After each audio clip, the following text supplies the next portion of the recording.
So you think that while I sit here and you ribaldry mock my family just because they live in a nice house and they've got awnings? No, I'm mocking them because they've got an automatic awning. You're not having a go at me? Yeah. No, I'm having a go at the sort of ridiculous, conceited nature of somebody that would want to have an automatic awning. Why? What are you doing now? The wire's got a bit You're confused. a very expensive headphones. That's right, that's right. No, anyway, look, I want to talk to you about Fred Parry, because it is the day of the Wimbledon Finals. Now, did you know that Fred Parry was a mass Rogeriser? I did not know that. He's a mass Rogeriser, right? So in the 30s and 40s, because he was winning all these tennis competitions, but he was an amateur, he was introduced to all sorts of people. Right. Do you know he had an affair? Was he never married?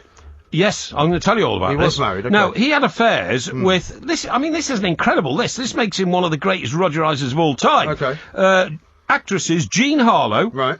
Marlene Dietrich. Yes. Dietrich. Betty Davis. Bet Davis. And she's got Betty Davis eyes. That was Kim Carner. Yeah. Did you know that? Kim Carnes. Kim Carnes, that's right. And Loretta Young. Yes. I mean, that is some track record. Well, it's 4 women. That is some track record, but 4 of the most famous women in the world and Hollywood actresses. Well, he was a major tennis star. Anyway, he married 4 times, to answer your question. 4 times, yeah. First to another actress called Helen Vinson. Oh, yeah. Then to the world's most famous model at the time, Sandra Bro, B-R-E-A-U-X. I've heard of her.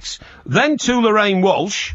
And finally, he must have suddenly given up his wicked ways, because he married a lady called Barbara Reese in 1952. And guess how long that marriage lasted? Until the end of his life? 40 years. Wow. Yeah, 40 years. Well, then he must have finally settled down. Yeah, well, exactly. I mean, you know, he's a bit like you, you know, going around sowing wild oats all over the place and causing chaos and panic. Absolute rubbish. And then settles down. Shocking thing to say. Now, also, he was a chocolate fanatic. He used to love chocolate and chocolate sweets. fanatic? Yeah. What do you mean, like chocolate? You like chocolate, What's the definition of a chocolate fanatic? You like chocolate. Yeah, chocolate I do. tins of chocolate in the back of your car. No, I don't. Drive around with them. No, I don't. Yes, you do. No, that's only if I forgot to give them to somebody at Christmas. Well, yeah, but have you got any in there at the moment? No, I haven't, no. Sure? Yeah, honestly. You're always turning up with chocolate, though. No, I don't. I mean, quite often to give me some, which is very nice of you. I occasionally get you a Boost bar out of the machine or something like that. No, I thought you got them out of the boot of the car. No, I haven't got anything in my boot. Anyway, listen. Go on. Now, the problem was, he was so addicted to chocolate balled sweets, he took up smoking a pipe. What? He took up why would he do that? Because he was addicted to chocolate? Because you can't have a bar of Cadbury's chocolate in your gob if you're sucking on a pipe and smoking a pipe. It doesn't work. Well, you can. You can't, because... Yeah, you can. Well, what would chocolate taste like if you ate it while you were smoking a pipe? You idiot. It can be done, is what I'm saying. Well, that's ridiculous. Now then, the other thing is, and I have to say, I'm homing in towards this particular trait that Fred Parry had. What's that? He would always refuse to shake anybody's hand for a week before a match. Why? He feared he would lose the feeling in his fingers. What? Yeah, and... I thought it was something to do with germs, maybe. No, it's germs in my case. Yeah. I think the whole world should give up shaking hands. You've said that in the past, but then I've seen you shaking hands with people as well. It's rude not to, because they might think that you're being rude, but why don't you just wear a pair of those latex gloves? Well, that's what I think I'm going to do. Just walk around with latex gloves on. I'm serious. That's not weird at all, is it? Well, it might be weird or not, but it's stopped me getting pneumonia and all that kind of stuff, then I'm going to do Especially if you have to travel with the great unwashed on the way into work. Well, this is a bit a problem. Now then, the other thing he used to do, now you know how Frankie Dettori leaps off his horse when he's won a race? Yeah. By the way, do you know why he does that? Why? His mother was a trapeze artist. Was she? Yes. I didn't know that. And so he was taught to do that at an early age. Yeah, that's right, yeah. Leaps off his horse. Homage to his mother. Well, no, it's because he came from a family that...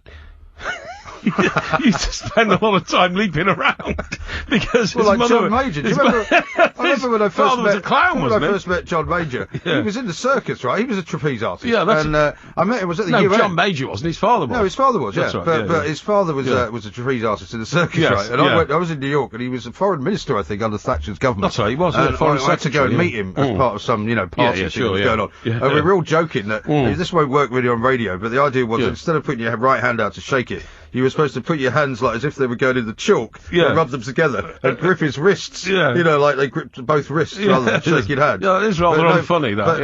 No, it would have been very funny, but nobody had the cojones to do it. No, exactly. It was a bit disrespectful to a minister of the crown. Exactly.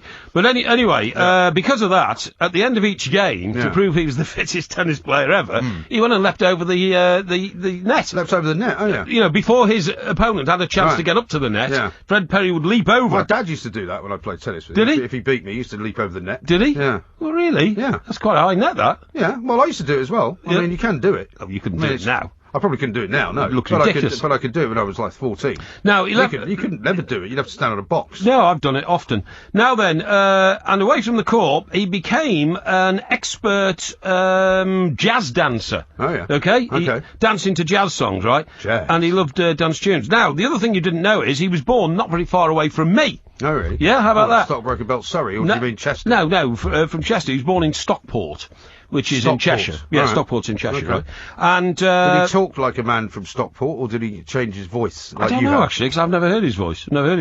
But anyway, now the reason he turned. I think we know enough about Fred. No, this is more interesting. He was the Wimbledon tennis champion, so he often travelled to America to play in tournaments there. Yeah. And as I say, he got to Hollywood a lot because he was Rogerising with all these famous actresses. Yes. Now he then bumped into this bloke who he described as a bit of an oddball, and it turned out to be Harpo Marx. Oh, yeah. Was he the one who didn't speak? He was the one who didn't speak. Yeah, well, this is He's very funny. This is or do you not think the Marx Brothers are funny either? Oh, I thought they were great. Okay. A Day at the Races? Mm-hmm. Yeah, A Night at the Opera? Duck Soup?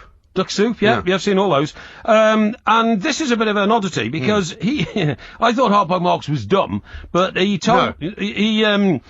Harpo Marx said to him, why don't you turn professional? And Fred Perry said, why should I do that? He said... And presumably Fred Perry said, I had no idea you could talk. Probably, yeah. He was probably in the same room as Harpo Marx. Yeah. When Harpo Marx said, why don't you professionally? He probably started looking around. Who was that? Somebody else in here? And anyway, Harpo Marx, he said, told him the wisest thing he's ever been told. Oh, yeah. You can't buy groceries with glory.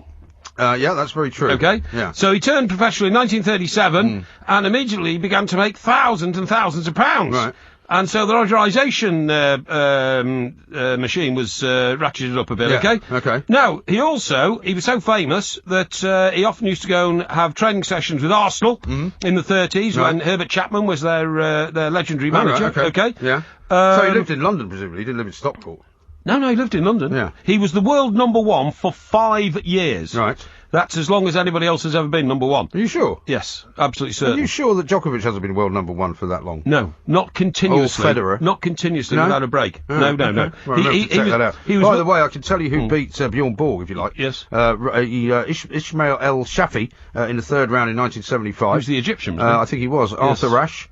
Beat him as well. Roger Taylor, it says here. Roger Taylor. He's the British guy. Yeah, he beat. Remember that? Beat Bjorn Borg. Yeah. Now, when he won Wimbledon in 1936, £10 was his prize money. £10. Or £640 in today's money. Oh, yeah. And today, Andy Murray, if he wins, or if his Canadian opponent wins, they will pick up a cheque for £2 million. Yes. Now, old Fred Perry had gamesmanship. He invented gamesmanship. And you can probably work this out. He used the tactic of saying, very clever, after an opponent's shot.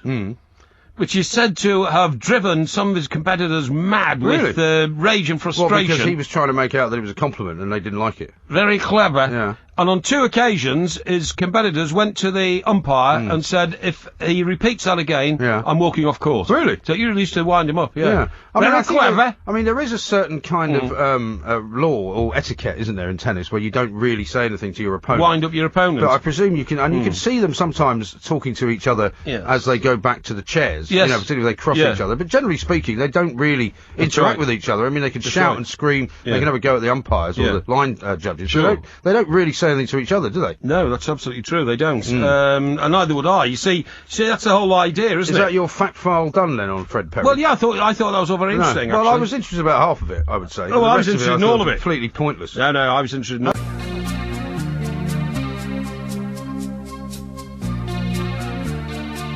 Her hair is hollow gold,